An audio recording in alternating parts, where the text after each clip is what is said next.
Good evening all of you. कैसे हो आप? आई होप बहुत अच्छे होंगे। क्लास लेक्चर हमने पढ़ा था क्या, डाल्टन एटॉमिक थ्योरी हमने कंप्लीट कर दिया है।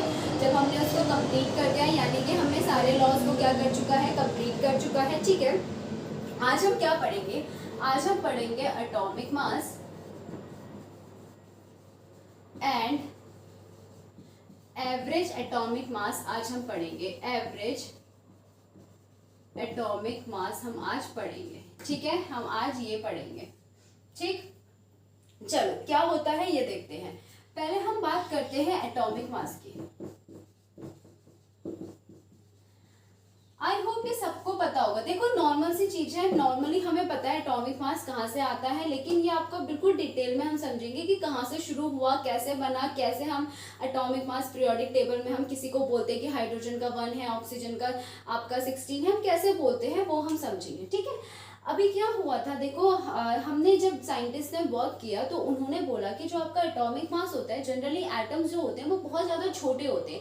एटम्स इतने ज़्यादा छोटे होते हैं, इसका मतलब उसका एटॉमिक मास निकालना बहुत ज़्यादा मुश्किल हो चुका था।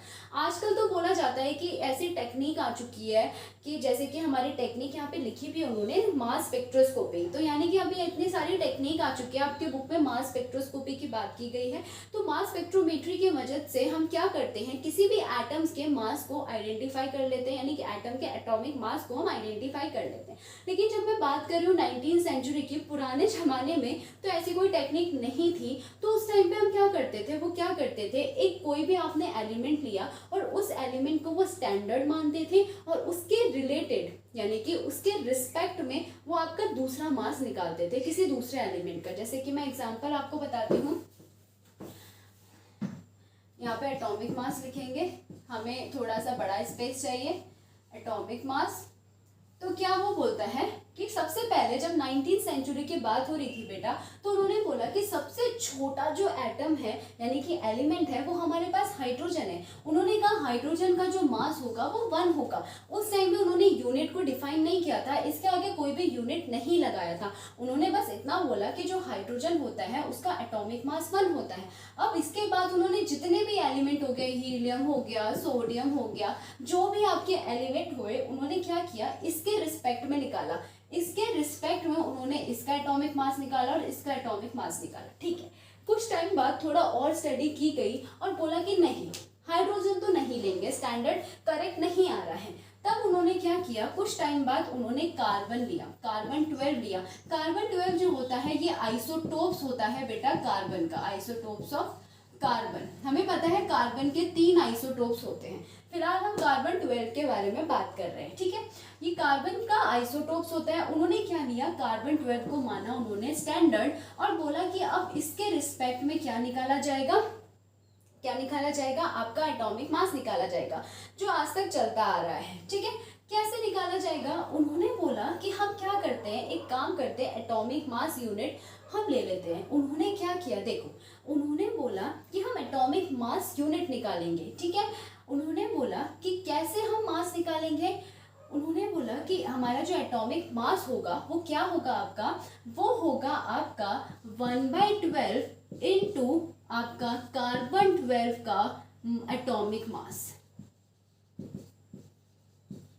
यानी कि अगर मेरे को एक AMU यानी कि किसी का मास निकालना है, ये आपकी 1 AMU के बारे में बात कर रहा है, किसी का एक एटॉमिक मास जो होता है वो आपका कितना होता है, कार्बन 12 को उसने स्टैंडर्ड माना, इसका मास बाई 12। ठीक है, अब वो बोलता है कि ये होता कितना है, ये आपका AMU जब आप इसे सॉल्व करोगे ये आपका 1 एवोगैड्रो नंबर के बराबर होता है। आप बोलोगे मैम एवोगैड्रो नंबर कितना होता है, हम सबको पता होता है हमारा एवोगैड्रो होता है 6.023 इंटू 10⁻23 होता है।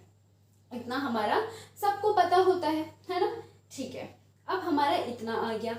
अब क्या हुआ बेटा, जब ये हमारा निकल के आ गया तो एवोगैड्रो हमारा निकल के आ गया। अब क्या हुआ, उन्होंने इसको सॉल्व किया और हमारा जो 1 AMU निकल के आया एटॉमिक मास यूनिट, वो आपका निकल के आया 1.66 इंटू 10⁻⁻24 ग्राम निकल के आया। यानी कि एक एटॉमिक मास की जो यूनिट होती है वो हमारी 1.66 इंटू 10⁻⁻24 ग्राम होती है। दोबारा से मैं एक्सप्लेन कर रही हूँ क्योंकि मुझे पता है थोड़ा सा कॉम्प्लिकेटेड है, शुरू से मैं बता रही हूँ। ठीक है, मैंने बोला कि आज के टाइम पे तो हमारे पास क्या आ चुकी है, हमारे पास आ चुकी है बहुत सारी ऐसी टेक्निक आ चुकी है जिससे हम क्या कर सकते हैं, इजीली एटॉमिक मास को डिटेक्ट कर सकते हैं। उसमें से एक टेक्निक आपकी जो बुक में दी गई है एनसीईआरटी में, वो है मास स्पेक्ट्रोमेट्री, ठीक है। लेकिन जब 19th सेंचुरी की बात हो रही थी, बहुत पुरानी बात हो रही थी, वहाँ पे हम एटॉमिक मास को नहीं निकाल पाते थे, तो हम क्या करते थे, हमने बोला यार एटॉमिक मास तो बहुत छोटा होता है, अब उस एटम तो इतने छोटे होते हैं, उसका मास कैसे निकालेंगे हम तो उसको अपने नेकेड आई से देख भी नहीं पा रहे, वो कितने छोटे होते होंगे। तो उन्होंने क्या किया उन्होंने देखा जो सबसे छोटा एलिमेंट है वो है हाइड्रोजन। हाइड्रोजन को उन्होंने क्या माना, हाइड्रोजन को उन्होंने स्टैंडर्ड माना उस टाइम पे, और उसी के रिस्पेक्ट में उन्होंने और एटॉमिक मास निकाले, जैसे हीलियम और सोडियम और सारे जितने भी एलिमेंट थे। लेकिन उसके कुछ टाइम बाद क्या आया, उन्होंने और ज़्यादा स्टडी करी और उन्होंने कार्बन 12 जो आपका कार्बन का ही एक आइसोटोप्स होता है उसको माना स्टैंडर्ड। अब इसको उन्होंने स्टैंडर्ड माना और इसके बेस पे इन्होंने क्या किया, सबकी एटॉमिक मास यूनिट निकाली। अब बोला कि यार निकाली कैसे होगी, तो कार्बन 12 को स्टैंडर्ड मानने के लिए हमें पहले इसकी एटॉमिक मास यूनिट पता होनी चाहिए। चलो हम इसको कैसे निकालते हैं, एक एटॉमिक मास यूनिट जो होती है, फॉर कार्बन की बात कर रहे हैं, ये कार्बन 12 की बात कर रहे हैं, जो एक एटॉमिक मास यूनिट होती है वो होती है 1/12 इंटू कार्बन कार्बन का एटॉमिक मास, कार्बन 12 का एटॉमिक मास। ये आपका किसके बराबर होता है, ये आपका बराबर होता है 1/Na यानी एवोगैड्रो नंबर के। हमें पता है Na की जो वैल्यू होती है वो 6.023 इंटू 10⁻23 होती है। अब ये जो निकल के आता है, आप जब इसे सॉल्व करोगे तो हमारा जो आंसर आता है वो ये आता है 1.66 इंटू 10⁻24 आती है। यानी कि जो हमारा 1 एटॉमिक मास यूनिट आ रही है वो इतनी आ रही है इस कार्बन 12 को स्टैंडर्ड मान के। इस कार्बन 12 को स्टैंडर्ड मान के हमारी 1 एटॉमिक मास यूनिट इतनी आ रही है। अब क्या होता है, इतना इसके रिस्पेक्ट में अब वो सारे एलिमेंट का मास निकालता है। जैसे कि अगर मैं मान के चलूँ, ऊपर से रब कर रही हूँ मैं, जैसे कि उसने क्या बोला कि मैं हाइड्रोजन की मान के चलती हूँ, उसने क्या किया, उसको हाइड्रोजन का क्या पता था, मास पता था, और उसने बोला हाइड्रोजन का मास उसको ग्राम में पता था और उसको एटॉमिक 1 AMU में निकाला, यानी उसको यूनिट AMU चाहिए, ठीक है। तो उसने उसको मास पता था, हाइड्रोजन का मास उसने बोला 1.67 इंटू 10⁻⁻24 ग्राम होता है, और ये हमको पता है 1 AMU। और मैंने बोला है कि अब जिसका भी मास हम AMU में निकालेंगे वो इसके रिस्पेक्ट में निकालेंगे, किसके रिस्पेक्ट में, कार्बन 12। इस कार्बन 12 को स्टैंडर्ड मान के हमारी 1 AMU की जो यूनिट, मतलब 1 AMU की जो वैल्यू आई वो इतनी आई है। अब इसको ही स्टैंडर्ड मानना था, अब इसको स्टैंडर्ड मान के अगर मैं दूसरा निकाल रही हूँ तो सबसे पहले इसके अकॉर्डिंग इसकी वैल्यू निकालूंगी, तो इसके अकॉर्डिंग हमारी 1 AMU इतनी आई, समझ आया। अब इसके ही रिस्पेक्ट में मैंने बोला है कि बाकी के मास निकलेंगे AMU में, तो हाइड्रोजन का जो मास दे रखा है वो इतना दे रखा है। अब मुझे इसको AMU में निकालना है फॉर हाइड्रोजन, तो मैं क्या बोलूंगी, AMU में for hydrogen, mass in AMU for hydrogen. तो मैं क्या करूंगी, इसको यानी कि जो हमारे पास ऑलरेडी है गिवन, जिसको हमने स्टैंडर्ड माना है 1.66 इंटू 10⁻⁻24 ग्राम को हम डिवाइड करेंगे आपके हाइड्रोजन के मास से, तो हमारे पास जो ये निकल के आता है, जब आप इसे कट करोगे तो आपके पास आता है 1.008 AMU। ऐसे करके ही हम जितने भी आपके एलिमेंट्स होंगे उनके मास को, जो आपके ग्राम में होंगे, उसको डिवाइड करेंगे हमारे स्टैंडर्ड वाले से, और उनके क्या निकाले हमने, धीरे धीरे करके सबके मास निकाले। ये होता है हमारा एटॉमिक मास, ठीक है। अब इतना ज़्यादा कैलकुलेट क्या करना है, पीरियोडिक टेबल पढ़ लो। ये आपका बस ये है कि अगर पूछ दिया गया तो हम कैसे निकालेंगे, अदरवाइज एटॉमिक मास तो हमको पता ही होता है क्या होता है। क्या होता है बेटा एटॉमिक मास, ये हम आपको क्या होता है एटॉमिक मास। चलो नॉर्मली अगर मैं आपसे बात करूंगी तो आप क्या बोलोगे, हम सबको पता होता है, लाइक मेरे पास सोडियम है तो इसको चलो एक्सेप्शन ही मान लो, छोड़ो हाइड्रोजन, हाँ बेरिलियम, मैंने बोला बेरिलियम है, इसका एटॉमिक मास क्या होगा, तो आप क्या करोगे, इतनी बड़ी कैलकुलेशन करोगे क्या, आपको नॉर्मल ग्राम में मास पता है क्या, इसका नहीं पता है, तो हम क्या बोलेंगे, ma'am hydrogen, helium, lithium, beryllium, यानी कि इसका जो एटॉमिक नंबर होता है वो 4 होता है, तो इसका एटॉमिक मास जो हो जाता है 4 इंटू 2 हो जाएगा, यानी कि 8 हो जाएगा। एटॉमिक मास एटॉमिक नंबर का डबल हो जाएगा, दैट इज एटॉमिक मास हो जाएगा। इतना आई होप सबको समझ आ गया। अब अब क्या हुआ, उस टाइम पे मैंने बोला हम AMU यूज करते थे। आज के टाइम पे जो AMU है वो आपका रिप्लेस हो चुका है, किससे रिप्लेस्ड हुआ है आपका U से। U जो होता है आपका यूनिफाइड मास होता है, यूनिफाइड मास आपका होता है। तो इतना हमारा एटॉमिक मास में था। अब एटॉमिक मास के अंदर ही आपका आता है एवरेज एटॉमिक मास। अब वो क्यों हमने यूज किया, यहाँ तक तो हमें पता चल गया एटॉमिक मास कैसे निकलते हैं, क्या होता है, हमें आ गया। अब एवरेज एटॉमिक मास क्या होता है और उसको हमने किसके लिए यूज किया वो हम देखते हैं। चलो हम देखते हैं क्या होता है। देखो नॉर्मली अगर मैं बात करूँ एवरेज एटॉमिक मास की, तो हमारा जो एवरेज एटॉमिक मास है ये क्यों हमने यूज किया वो देखते हैं। एवरेज एटॉमिक मास हमने यूज किया, ज्यादातर जो हमने यूज किया वो हमने आइसोटोप्स के लिए किया। किसके लिए किया, आइसोटोप्स का एटॉमिक मास, आइसोटोप्स के लिए किया। अब आइसोटोप्स के लिए क्या किया, कैसे हम यूज करते हैं, जब मान लो हमें पता है हमारे पास कार्बन है, ठीक है, हमारे पास कार्बन है और कार्बन के कितने आइसोटोप्स होते हैं, कार्बन के मैंने बोला था 3 आइसोटोप्स होते हैं। 3 आइसोटोप्स कौन कौन से होते हैं, कार्बन 12, कार्बन 13 और कार्बन हमारे पास 14 होते हैं। अब मैंने बोला इसका एवरेज एटॉमिक मास निकालो। अब कैसे निकालोगे, एक सिंगल एलिमेंट दे रखा है और उसके पास आइसोटोप्स नहीं है, तो हम एवरेज एटॉमिक मास यूज नहीं करते। हम किसके लिए यूज करते हैं, आइसोटोप्स के लिए यूज करते हैं। अब ये निकलता कैसे बेटा, ये निकलता ऐसा है, इसका जो फॉर्मूला होता है ना वो आप याद रख लेना।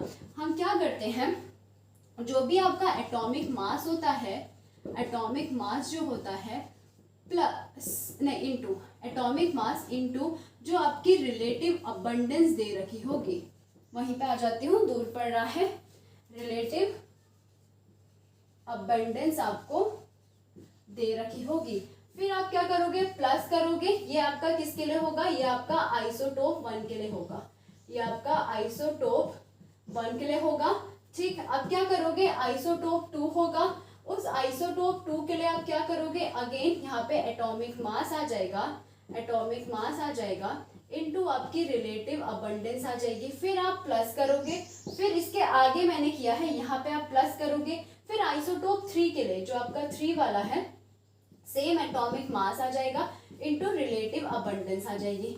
अब इसको एक बार पुट करके देखते हैं क्वेश्चन में और देखते हैं कि हम इसे कैसे निकालते हैं आइसोटोप्स में। ठीक है, चलो देखते हैं करके।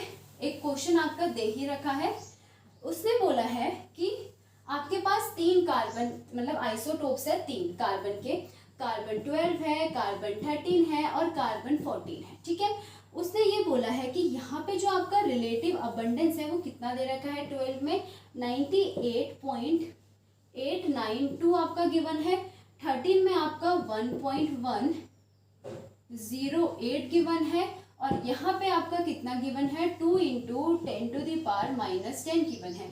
ये आपका रिलेटिव अबंडेंस है। फिर आता है एटॉमिक मास। एटॉमिक मास आपका गिवन है, एटॉमिक मास तो हमें पता ही है इसका क्या होगा, 12 ही होगा। ठीक, इसका क्या होगा, 13 ही होगा और इसका आपका 14 ही होगा। अब क्या करेंगे, फॉर्मूला पुट करेंगे, हम निकालेंगे